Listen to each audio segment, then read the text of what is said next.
peut tomber, mais on continue à le faire. Je pense que même si on tombe, c'est là l'avantage aussi du journalisme d'investigation. On est dans des réseaux. Quelqu'un viendra prendre la plume là pour continuer le travail. Connaissez-vous les Gentleman Farmers ?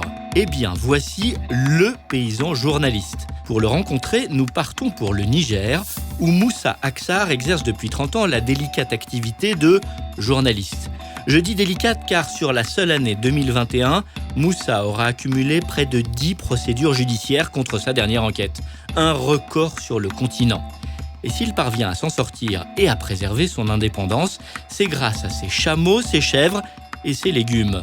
Dans ce podcast, nous allons essayer de nous mettre dans la peau d'un journaliste d'investigation en Afrique.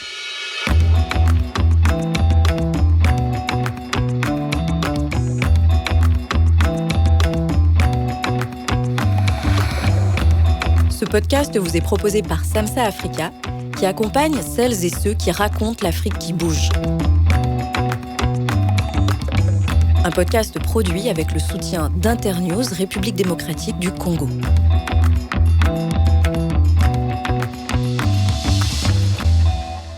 Bonjour, je m'appelle David Servenet, je suis moi-même journaliste enquêteur, mais aussi formateur. Et pour cet épisode, direction Niamey, où être journaliste d'investigation n'est pas une sinécure. Même si Moussa Aksar est aujourd'hui l'un des Bakobois, un ancien les plus respectés en Afrique. Et pour cause, en 30 ans de journalisme, il a eu l'occasion de se frotter aux turpitudes du colonel Kadhafi, des islamistes du Sahel, des trafiquants d'armes et de drogue, mais aussi d'à peu près toute la classe politique de son pays. Dernière cible en date, 4 ministres de la Défense soupçonnés d'avoir détourné au moins 100 millions d'euros des marchés officiels de l'armement.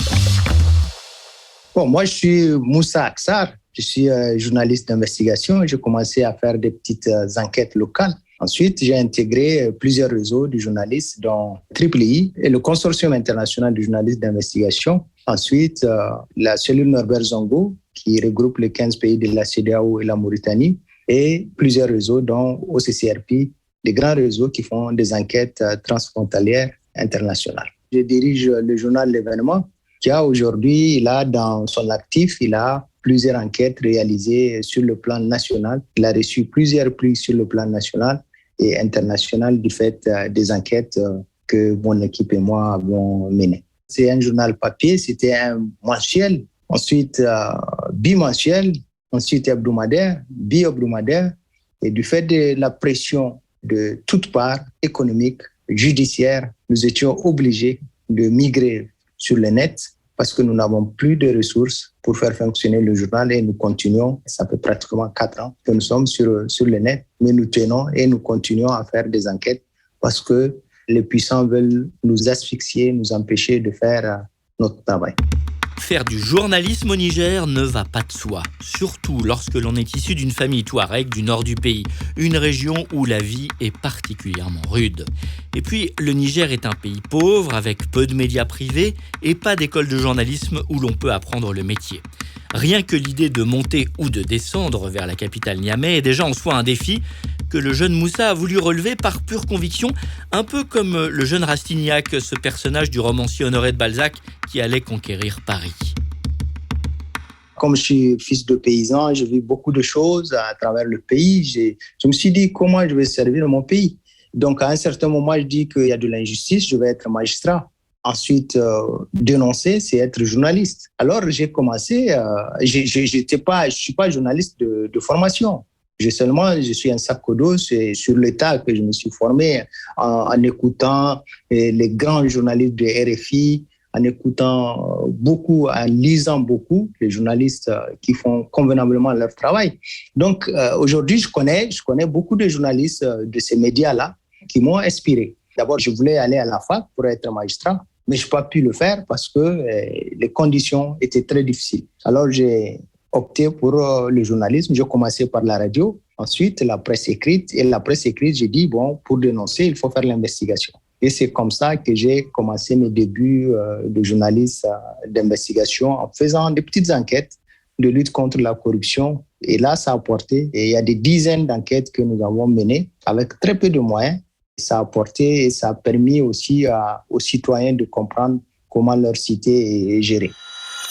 L'injustice, c'est le grand leitmotiv de Moussa Aksar, une conviction qui n'a cessé de l'animer dès ses premiers pas dans la profession. Jeune journaliste enquêteur, quand j'ai écrit sur un chef traditionnel qui a fait venir une femme mariée, et il y a eu dans sa cour, il y a eu une enquête de la police, une enquête de la gendarmerie aussi. Ce chef traditionnel l'a fait venir, il l'a accusé de mangeuse d'âme. Et il se trouve que cette femme est mariée. Et devant toute la population du canton, ils l'ont déshabillée en public. J'ai eu accès à ce dossier. Personne ne veut écrire sur ce chef traditionnel. Moi, au vu des éléments, j'ai fait une petite enquête. J'ai écrit sur ce chef traditionnel qui a un frère député puissant et il est venu m'agresser devant mon bureau. Donc, c'est un souvenir douloureux. Personne ne voulait écrire sur ce chef traditionnel. Alors, moi, j'ai eu ce petit courage. J'ai écrit sur ce chef traditionnel. Ensuite, les partenaires du Niger ont beaucoup fait du bruit et ce chef traditionnel allait être détrôné du fait d'un petit article que j'ai écrit en tant que jeune journaliste investigateur. Ici, dans nos contrées africaines, c'est que c'est très difficile d'écrire sur un chef traditionnel. Les chefs traditionnels sont puissants. Vu les contextes, les coutumes et autres, les croyances, je veux dire, il serait très difficile pour un journaliste. C'était la première fois qu'un journaliste a osé écrire sur un chef traditionnel.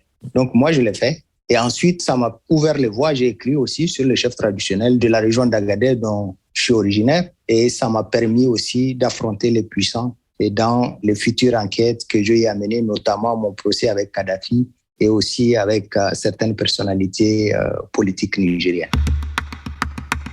L'injustice pour moteur et une ferme pour assurer les fins de mois. Alors là, ouvrez bien vos oreilles car je crois que c'est la première fois pour ma part que je découvre un journaliste paysan. C'est-à-dire un journaliste qui, pour assurer son indépendance financière et donc son indépendance éditoriale, a décidé de cultiver la terre et d'élever quelques bêtes dans une ferme à une vingtaine de kilomètres de Niamey. Pour faire l'investigation, il faut être indépendant. Donc c'est comme ça que j'ai commencé à élever une ou deux chamelles, 2 chèvres par-ci, par-là. Et des fois, je fais de l'embouche bovine. Au cas où ces puissants me mettent à l'ombre, j'ai eu beaucoup de cas et ça me permettait d'en vendre et de payer les employés du journal. Donc, ça a une longue histoire. Et aujourd'hui, avec le lait, on vend des mangues. Ça permet aussi de résister contre ces puissants. On ne peut pas faire de l'investigation sans être indépendant. Et le contexte africain, il est particulier. On est dans des démocraties en construction, ce qui est différent de l'Europe. L'Europe, c'est les valeurs. Aujourd'hui, vous avez des contre-valeurs qui ont de l'argent et c'est eux qui empêchent les voix des journalistes vraiment de s'élever pour dénoncer leur travail. Donc, il faudrait que les journalistes d'abord aient leur indépendance économique avant de faire vraiment de l'investigation poussée. Pour Moussa Aksar, l'indépendance financière est la première condition pour pouvoir faire de l'investigation. Une condition valable en Afrique comme ailleurs. C'est très difficile de faire de l'investigation au Niger. Vous faites de l'investigation sur les trafiquants de drogue aujourd'hui qui ont infiltré les partis politiques. Vous faites de l'investigation sur des hommes politiques qui ont des choses à se reprocher. Vous faites de l'investigation sur des commerçants aussi qui sont proches des partis politiques. Donc, il faudrait être d'abord clean. Ça, c'est la première condition. Ensuite, moi, à mon avis, il faudrait aussi être indépendant pour mener ce genre de travail qui est très risqué. Dans ces conditions extrêmes, comment faire de bonnes enquêtes ? Et d'abord, comment définir ce qu'est l'investigation ? Sortir des informations inédites, bien sûr, mais cela ne suffit pas. Pour Moussa Aksar, il faut suivre un cap en se fiant à sa propre boussole. C'est ce qu'il appelle le journalisme de vérité. En Afrique, c'est très difficile d'être un journaliste de vérité. Et je pense que les partenaires doivent en tenir compte, les partenaires des pays africains doivent en tenir compte. C'est le journalisme qui peut ouvrir la voie, c'est le journalisme qui éclaire. Donc, ils doivent beaucoup s'intéresser au travail que font les journalistes. Si vous permettez aujourd'hui, pour sortir de ce cadre, nous avons, depuis longtemps sur le Sahel, nous avons attiré l'attention des partenaires sur la situation au Sahel. Les politiques sahéliennes ne nous ont pas écoutés, mais aujourd'hui, 20 ans plus tard, on récolte les inconséquences du fait que les politiques sahéliennes ne nous ont pas écoutés, mais aussi les partenaires. À un certain moment, les partenaires écoutaient les journalistes, mais aujourd'hui, vous voyez la situation dans laquelle se trouvent les pays du Sahel parce que les journalistes n'ont pas été écoutés.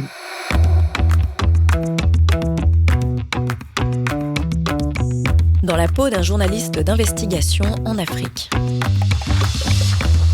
Le Niger est donc un pays très pauvre, mais aussi très violent depuis l'époque où la zone sahélienne est devenue un enjeu de lutte permanente entre la Libye du colonel Kadhafi et les groupes islamistes. Ce contexte, Moussa Aksar le connaît bien parce qu'il est originaire d'une région où les chefs rebelles du désert passent leur temps à contrôler cette zone. Petit à petit, il s'est donc intéressé aux affaires de l'armée. J'ai vécu dans des casernes militaires un peu. Aussi, j'étais le premier journaliste à aller dans le bassin du lac Tchad pour faire une enquête au milieu de la force multinationale mixte composée du Niger, du Nigeria et aussi du Tchad. Donc, quand j'ai vu les conditions dans lesquelles travaillent les forces de défense et de sécurité nigériennes, j'étais revenu, j'ai fait un grand reportage où je parlais de ces conditions, mais aussi j'ai dit qu'ils sont dans des conditions difficiles, ils luttent contre la secte Boko Haram. Alors, ce qu'il faut faire, c'est de lever un fonds. Et j'ai lancé le Téléthon. Le Téléthon a pu mobiliser plus de 2 milliards de francs CFA, du tablier, de l'homme politique. Et il y a eu un mouvement d'envergure au sein des populations qui se sont retrouvées de corps avec les forces de défense et de sécurité. Donc, 2 milliards de francs CFA, c'est le montant que le Téléthon a pu mobiliser. Mais entre-temps, au moment où je faisais ce travail, il y avait des commandes d'armement. Tout est parti au niveau de la base de données du Consortium international pour les journalistes d'investigation, ICIJ, dont je suis membre. On a retrouvé 2 sociétés offshore qui ont été créées pour engranger de l'argent venant du Niger. À un certain moment, on s'est posé la question si ce n'était pas pour financer le terrorisme, puisque l'argent venait des pays de l'ex-Union soviétique. Mais en creusant, on a compris qu'en réalité, c'était des rétrocommissions pour les ventes d'armement. Donc, ces 2 sociétés offshore, je les ai retrouvées dans une fuite de rapports. Puisque le rapport de l'audit a fuité. Et j'ai retrouvé ces 2 sociétés offshore. Ensuite, qu'est-ce que m'a poussé? Il me faut avoir le rapport original qui est griffé. Et donc, j'ai pu, avec certaines complicités au sein du système, j'ai pu avoir le rapport authentique qui a été envoyé au chef de l'État. Donc, à partir de ce rapport, plus maintenant des investigations que j'ai menées au sein des forces de défense et de sécurité, d'autres personnes m'ont parlé, ils m'ont montré assez de documents, assez d'alertes sur des fausses munitions qui leur ont été données et qui n'ont pas fonctionné. J'ai eu tous ces témoignages, c'est à partir de cela que j'ai mis tout dans le panier et je fais ce travail d'investigation qui continue à m'attirer toujours des problèmes.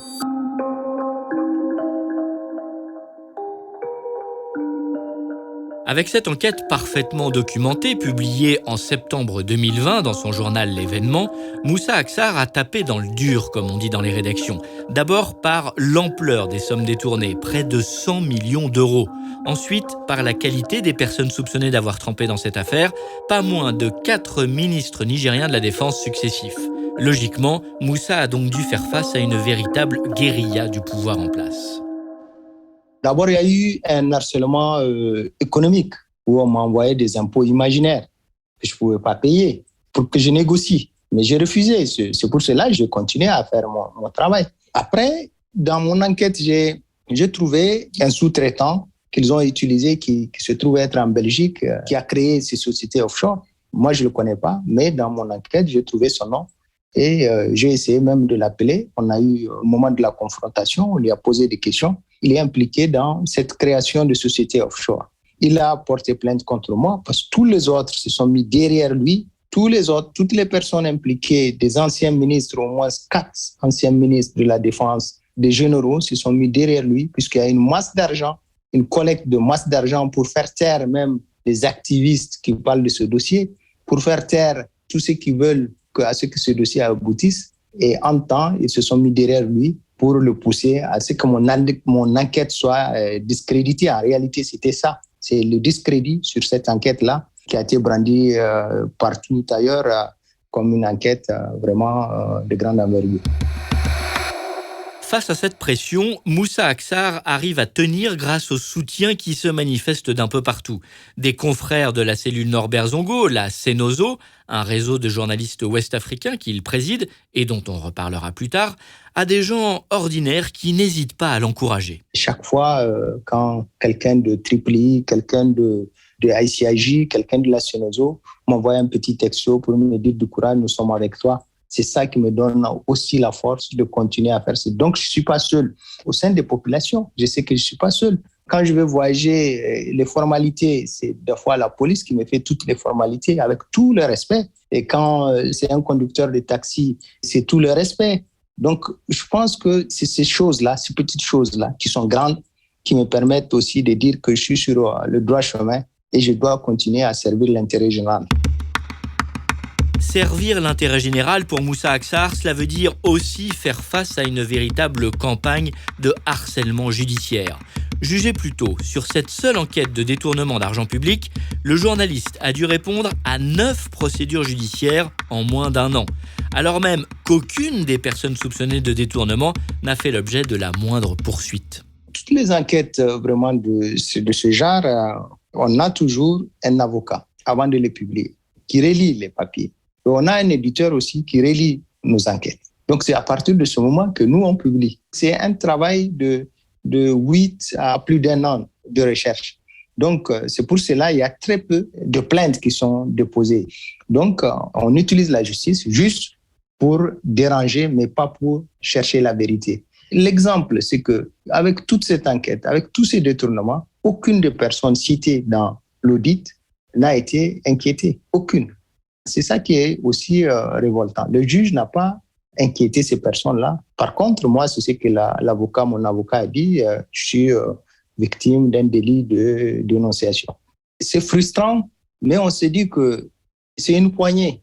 C'est une poignée de juges, une poignée de politiciens. La majorité silencieuse qui est là, ces populations qui aujourd'hui vivent dans des conditions très difficiles dans cette partie, croient à notre travail. Donc c'est ça qui guide aussi, c'est ça qui fait en sorte que nous maintenons, nous gardons le cap. On se dit que c'est cette majorité qui nous encourage. Donc le reste, on sait qu'ils détiennent le pouvoir, mais le pouvoir n'est pas éternel, mais un jour, on sortira ces enquêtes-là des tiroirs. Tôt ou tard, ces personnes vont dans le gauche. La règle de base pour Moussa Aksar, c'est de cloisonner et de vérifier systématiquement chaque information. Par exemple, la fuite du premier rapport du ministère de la Défense. Quand il y a eu la fuite, une source m'a remis le rapport, mais quand je feuilletais le rapport, il manquait 2 pages. 2 pages, ça veut dire que, parce que 2 pages, quand je regardais plus tard, ça intéressait des personnes qui étaient proches à cette source-là. Donc, elle a pris soin d'enlever 2 pages. Donc, il faut toujours faire attention pour ne pas être manipulé. C'est ça aussi qui doit guider le journaliste d'investigation. J'utilise très peu Internet. Je suis sur le terrain. C'est quand c'est de gros dossiers, j'utilise plus sur le terrain. C'est plus facile. On peut être trompé sur l'Internet. Par exemple, les réseaux sociaux, on peut avoir une alerte. Et à partir de cette alerte, on peut constituer un dossier. La fuite du ministère de la Défense, c'était une seule page sur les réseaux sociaux. Beaucoup de gens ont passé tout leur temps à en parler. Et moi, je pris pratiquement plus d'1 an avant de sortir cette enquête-là. Moi, je prends des précautions. Je sais qui fréquenter. Je sais que là où je vais, je fais beaucoup attention. En dehors de la ferme, je prends des précautions pour m'y rendre, tout ce qui s'ensuit. Et même chez moi, je prends des précautions quand je rentre, faire attention qui je reçois et ainsi de suite. Mais c'est parce que, quelque part, moi, en amont, les gens ne savent pas sur quel sujet je travaille. C'est quand j'arrive à la phase de confrontation, c'est à ce moment je multiplie les mesures de sécurité. Comme beaucoup de confrères et de consoeurs en Afrique, Moussa Aksar fait régulièrement l'objet de menaces. Parfois de simples intimidations, parfois de vraies menaces de mort, qu'elles viennent d'un trafiquant d'armes ou d'un chef d'État. Il y a eu une fois, j'ai écrit sur un officier de l'armée, un lieutenant. J'ai écrit sur sa méthode. Il est venu, il a trouvé au bureau, il m'a laissé un mot de menace, de mort. Ensuite, je portais plainte. Je sais que ça ne va pas aboutir. Je sais comment fonctionne la justice dans mon pays. J'ai eu aussi, quand j'ai travaillé sur le dossier de Kadhafi, Kadhafi a envoyé énormément d'argent. Il a demandé à ce qu'une quarantaine de journalistes, y compris moi, bien sûr, partent en Libye. Moi, j'ai refusé. Le voyage a été annulé. Beaucoup de confrères m'en veulent jusque-là parce que pour eux, c'est le voyage du siècle. Ils vont revenir avec les pétrodollars de Kadhafi. Et là, j'ai aussi été parce que les gens, ceux qui étaient impliqués dans cette rébellion, qui sont de chez moi, m'ont menacé de mort. Ils ont dit que le jour où vous allez vous pointer dans la région d'Agadez, on sait comment vous traiter. Donc, c'était des menaces vraiment voilées. Ensuite, au niveau du ministère de la Défense, sur la dernière enquête, un trafiquant d'armes qui est connu, qui est recherché au Nigeria, qui est une personne clé dans cette enquête-là et qui m'a menacé de mort. J'ai toujours déposé une plainte bien écrite devant le procureur, mais ça n'a jamais abouti. Donc, je continue toujours à prendre des précautions d'usage quand je fais ce travail. Question taboue mais essentielle, la peur est-elle parfois au rendez-vous ? Rarement. Vous savez, quand je regarde un peu mon passé, je frôlais un peu la mort quand j'étais sur le théâtre des opérations militaires. Je frôlais la mort. Donc, je me dis que si aujourd'hui, les pays, moi je prends l'exemple des pays européens, et ça, je le dis toujours aux jeunes journalistes, si les pays européens aujourd'hui ont atteint un niveau de développement, c'est qu'il y a des gens qui se sont sacrifiés. Nous aussi, dans nos pays, il faudrait que des gens se sacrifient pour que les générations futures trouvent un terrain plus propice. Tant qu'on ne fait pas de sacrifices, on ne peut pas aller de l'avant. Donc, moi, je me dis qu'un jour, Norbert Zongo s'est sacrifié, il a montré la voie. Il savait qu'il touchait un dossier très sensible. Voilà là où ça l'a amené. Il connaissait ce danger-là, mais ça ne l'a pas freiné. Il a continué à faire ce travail. Nous, on ne sait pas au bout ce qu'on va trouver. Nous tous les journalistes d'investigation. Qu'on ait peur ou pas, on ne sait pas ce qu'on va trouver au bout. Mais on continue à le faire. Et c'est pour ces valeurs-là. On peut tomber, mais je pense que même si on tombe, c'est là l'avantage aussi du journalisme d'investigation. On est dans des réseaux. Quelqu'un viendra prendre la plume là pour continuer le travail. Au fil du temps, c'est devenu une évidence pour Moussa Aksar. La plupart des sujets d'enquête sont internationaux. De la finance offshore à l'environnement, en passant par la santé ou l'économie, les défis de l'information sont mondiaux. C'est pourquoi il est impératif de travailler collectivement en réseau. Et ça tombe bien puisque Moussa Aksar préside la Cenozo, la cellule Norbert Zongo, qui a une vertu essentielle. Ça protège mieux. Et je pense que ce soit en Europe, surtout en Afrique, où nous vivons dans des États qui sont des démocraties en construction, la meilleure protection, moi je pense, l'une des meilleures, c'est de faire partie des réseaux. Pour créer la Cenozo, nous avons vu qu'il y a des journalistes de différents pays qui sont d'excellents journalistes, qui font des enquêtes, qui sont menacés chez eux. Et nous avons dit, est-ce qu'il ne faut pas créer un réseau qui va regrouper toute l'Afrique de l'Ouest, on ajoute la Mauritanie, 15 pays, 16 pays, donc de ces journalistes-là, indépendamment de leurs médias. Donc on les regroupe pour créer un réseau. Et à partir de la création de ce réseau qu'on a appelé la cellule Norbert Zongo pour le journalisme d'investigation en Afrique de l'Ouest, du nom de ce célèbre journaliste burkinabé qui a été assassiné parce qu'il faisait une enquête qui touchait le frère de l'ancien président Blaise Compaoré. Et ces journalistes-là, nous avons cherché un fonds avec l'ONUDC. Premier partenaire, c'est l'ONUDC qui a financé une réunion. Et c'est ainsi de suite. D'autres partenaires sont venus pour appuyer et former ces journalistes. Et ainsi de suite, le réseau a commencé à grandir. Des journalistes d'autres réseaux sont venus qui ont la base de données, comme ICIJ ou CCRP, qui arrivent à avoir des bases de données qui intéressent l'Afrique. Et c'est comme ça qu'on a travaillé ensemble pour faire des enquêtes poussées avec d'autres réseaux. Et c'est comme ça que quand un journaliste de Cenozo travaille avec ICIJ, travaille avec OCCRP, travaille avec d'autres réseaux, c'est qu'il n'est pas seul. Même quand on le touche, aujourd'hui, vous avez une communauté de journalistes de l'Afrique de l'Ouest, toute cette famille-là qui réagit par rapport à son interpellation. Donc voilà, c'est ça l'avantage de la création, d'appartenir à des réseaux. Et tout à l'heure, je parlais d'un exemple où les médias sont caporalisés. Parce que les médias, ici en Afrique, sont à la solde. La plupart sont à la solde des hommes politiques. Et tout récemment, avec les Pandora, un membre de la Cenozo aussi, qui est de ICIJ, a produit une enquête. Mais son directeur de publication a refusé à ce que cette enquête soit publiée dans son journal. Parce que la veille, il a été voir le Premier ministre de Côte d'Ivoire, moi je le cite, il a été le voir Et le lendemain, il a dit à son journaliste, tu publies là. Donc nous, comme nous sommes à réseau, je lui ai dit, bon, ton enquête, elle va être publiée sur le site de la CNOSO, mais aussi sur le site de l'événement Niger, et ainsi de suite sur beaucoup de sites des membres de la CNOSO. Cette enquête, elle a été publiée et connue de tous. Et voilà comment, c'est ça l'avantage d'être dans des réseaux. Sans surprise, l'une des enquêtes préférées de Moussa Aksar concerne un responsable politique bien connu des Français, mis en examen pour corruption passive, financement illégal de campagne électorale ou encore association de malfaiteurs. Le financement de la campagne de Sarkozy, ça c'est à peu près la même chose que se passe en Afrique. Et je pense que lui, à force de fréquenter nos dirigeants africains, il a été contaminé peut-être autour d'un café. Le Bakouboua, l'aîné Moussa Aksar, est-il optimiste pour l'avenir du journalisme d'investigation ? Oui, mais à une condition, il va falloir que les jeunes suivent ses conseils. Être indépendant, humble, avoir de l'audace pour faire des enquêtes. Parce que mener une enquête, faire une enquête, c'est pas de l'eau à boire.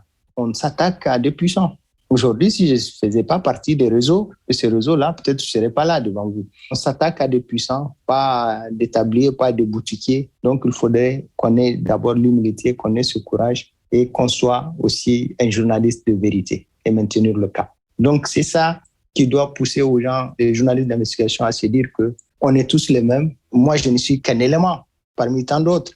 En Europe, moi, j'ai publié des enquêtes qui concernent la Colombie. Donc, je n'ai jamais mis pied en Colombie. Mais pourtant, j'ai continué une partie de cette enquête-là et je l'ai publiée ici au Niger. Les gens se demandaient même où se trouve la Colombie. Donc, c'est comme ça qu'on peut faire bouger les choses dans nos pays. Mais il y a d'excellents journalistes au Niger. Mais chaque fois, je dis que c'est le climat et là, ils sont laissés à eux-mêmes. Ils n'ont pas une rédaction digne de ce nom. Pourquoi les gens sont allés à Kalangou ? C'est parce qu'ils ont un salaire. Ils ont un salaire conséquent plutôt qui leur permet, qui n'est pas comme ceux des autres rédactions. Mais sinon, les autres rédactions sont à la solde. La plupart, je dis, sont à la sorte d'un pouvoir. Ça ne permet pas à ces journalistes-là, de jeunes, de vraiment d'émerger. Et à chaque fois, c'est pour cela, au cours des rencontres, je leur dis, il faudrait qu'ils soient eux-mêmes, qu'ils sortent de ce carcan-là.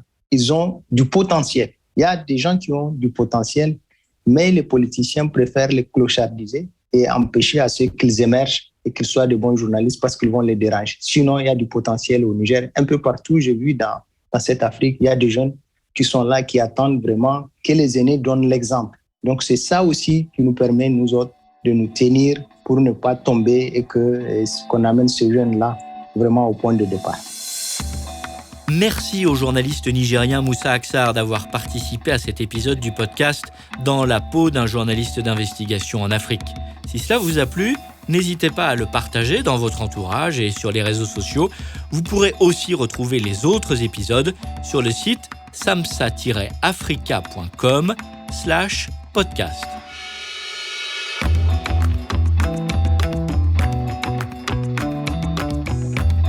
Dans la peau d'un journaliste d'investigation en Afrique. Un podcast en 10 épisodes proposé par Samsa Africa qui accompagne celles et ceux qui racontent l'Afrique qui bouge. Un podcast produit avec le soutien d'Internews République démocratique du Congo.